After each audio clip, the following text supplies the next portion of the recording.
All right, y'all, going to cover a little bit of information about President Jefferson today, what his presidency did, how it was impactful, how did America's territory and the amount it held change, and also how did Jefferson affect U.S. foreign policy as well. So, just to preface this, we're entering a new era within U.S. history. It's called the antebellum era. Basically, that should just be in your own head. Whenever you hear antebellum, you should just think of that as just pre-Civil War. That's what the antebellum era is. It's time in American history when we're talking about before the Civil War. So, the election of 1800, John Adams is running for a second term. He doesn't get reelected, so power transfers from John Adams and his Federalist Party to Thomas Jefferson and the Democratic Republicans. And so, many refer to this as the Revolution of 1800 because you have this first transfer of power from one political party to another. Just a breakdown of the Electoral College votes and how people end up winning, the breakdown of that. You have Jefferson who wins 73, you have Adams who wins 65, and even though Adams is incredibly unpopular, he still kind of is relatively close to winning the presidency, but at the end of the day, Jefferson is the one that is going to take over, and the Democratic Republicans will also take over and get a majority in both the House and the Senate. So, Jefferson's presidency is going to mark the beginning of what will be 30 years of dominance by the Democratic Republicans in government. The Federalist Party is going to die off, so Washington and John Adams are going to be the last Federalists that you'll ever see that occupy the presidency.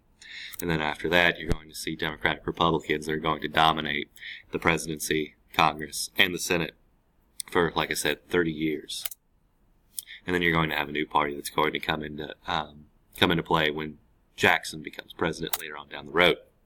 But anyway, take a second. There's going to be a question on the Ed puzzle here. If this image captures Jefferson's vision of what America should look like, what do you think that his vision is? Take a second, look at this image, and then answer the question that's going to pop up. So Jefferson is going to want to, when he occupies the presidency, he's going to essentially want to reverse everything that John Adams did, and in essence, things that Washington did as well, because he does not like the national government having so much power. Being that he is a Democratic Republican, you should know that already. Democratic Republicans don't like a strong federal government, so he's going to try and reduce the size of the government, and he's also going to reduce the amount of money that we're going to spend on the government as well. He believes it's way too large and way too powerful, so one of the first things that he does to try and cut the government's power is he cuts the size of the military. The military is extremely expensive to maintain, especially if they're constantly just sitting around not doing anything. So he says, all right, we're going to cut down the size of the military first off. He's going to eliminate a lot of taxes. One of the biggest ones is going to be the whiskey tax that Hamilton ends up having passed under Washington's administration. He gets rid of that. He gets rid of taxes on slaves because Jefferson is a Southerner. The Democratic Republicans are largely Southern, and so he's going to eliminate slave taxes and also property taxes as well. He's going to let the Bank of the United States, which he feels is incredibly unconstitutional, he's going to let the charter or the contract for that expire, so it's no longer going to exist anymore because he feels like it gives the federal government way too much power. And he's going to put his main focus on making sure that the government's debt is paid off. So that American credit will be good, and so he can kind of compete with Hamilton's idea of how it is that the debt should be taken care of. Jefferson has his own ideas as well.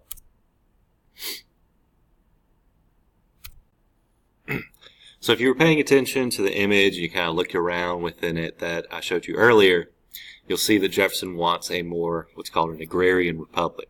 A nation that's focused primarily on agriculture and kind of just making your own things at home, growing your own food, making your own clothes, creating the things that you need or buying them from a local market.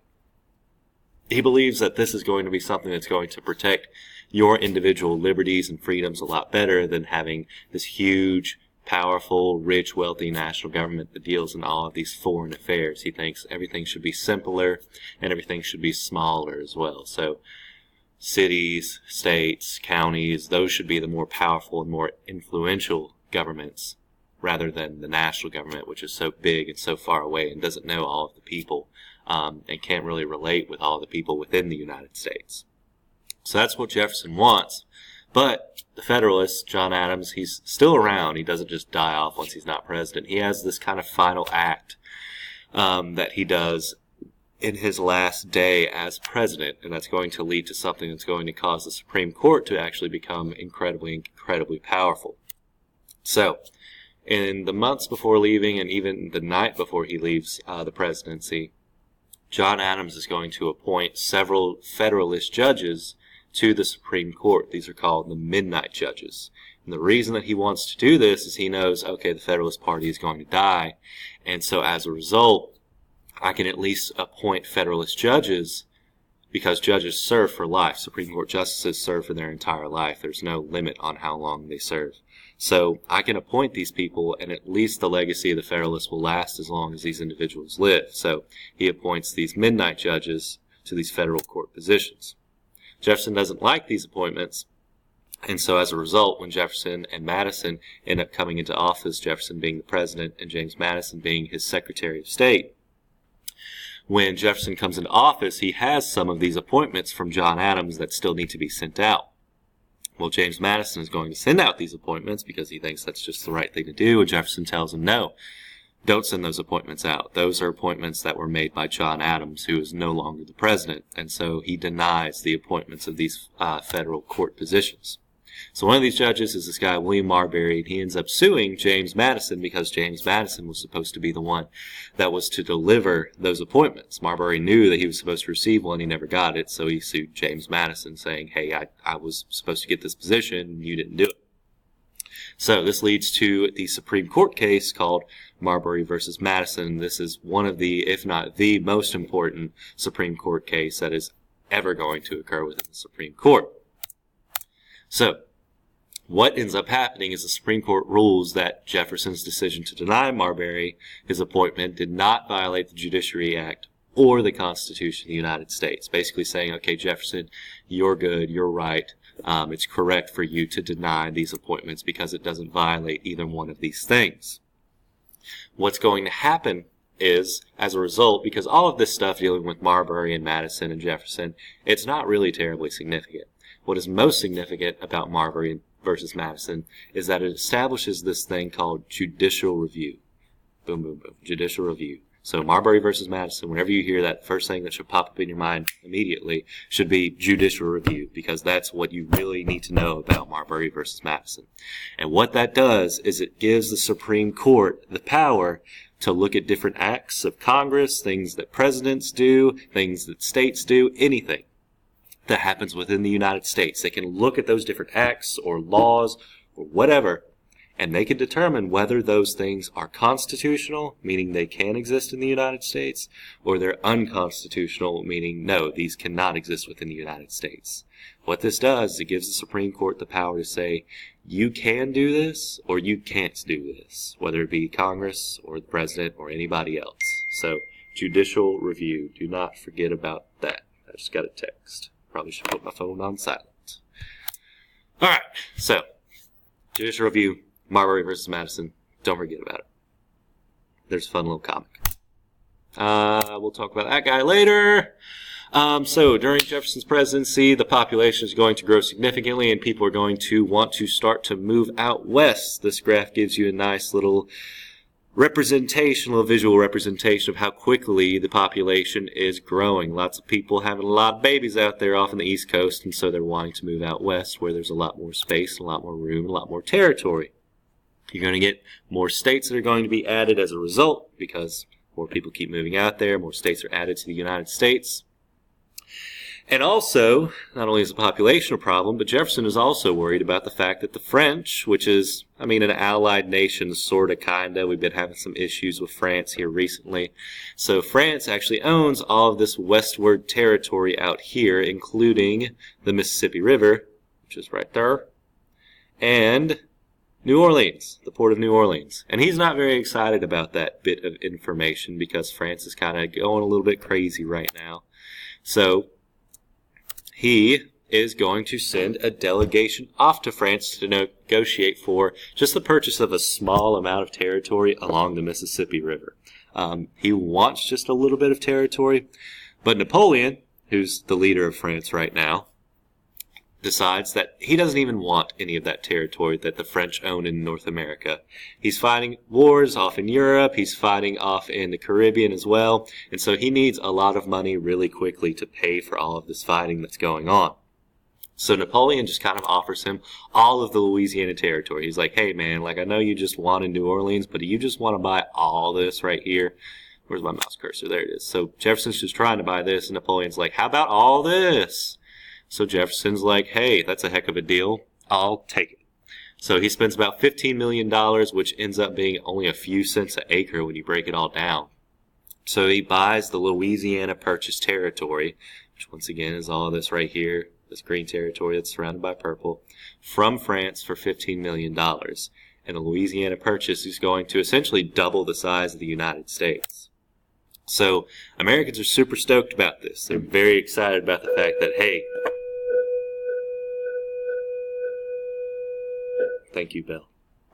That, hey, we have just doubled the size of our country. We're going to be, more powerful to have all this territory that we can move out westward to. But there's a couple of problems that they run into. There's nothing in the Constitution that says that the president can purchase land. Nothing. It's not there. But on the other side of this coin, there's also nothing in the Constitution that says that the president can't purchase land.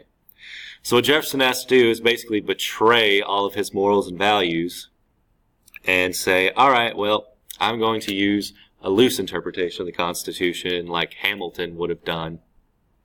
And I'm going to just say that since the Constitution says or does not say that I can't purchase land, I'm just going to go ahead and assume that I can do it. That's called using the elastic clause. Basically being able to take the Constitution and kind of stretch it out and say, well, I can do this, even though the Constitution doesn't really talk about it. Since it doesn't talk about it, that means I'm able to do it. So even though Jefferson has a strict interpretation of the Constitution, meaning that he's very by the book about it, the Constitution has a set of rules, Jefferson uses a loose interpretation to say, I can buy this territory. It's for the betterment of the United States.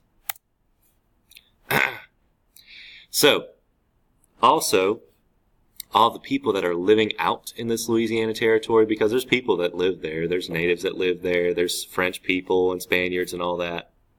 Even though there are people that already live in that territory, and Jefferson purchases that territory, he does not grant anyone in that territory citizenship to the United States. So all of the French people that live there and all of the Spaniards that live there are either illegal aliens that live in the United States, or they are forced to migrate out. Either the Spanish off down into like the Mexico territory down here, or down into Florida, and the French just kind of don't really leave, in all honesty. So, all that being said, what did the U.S. buy? What did they end up getting out of this whole deal?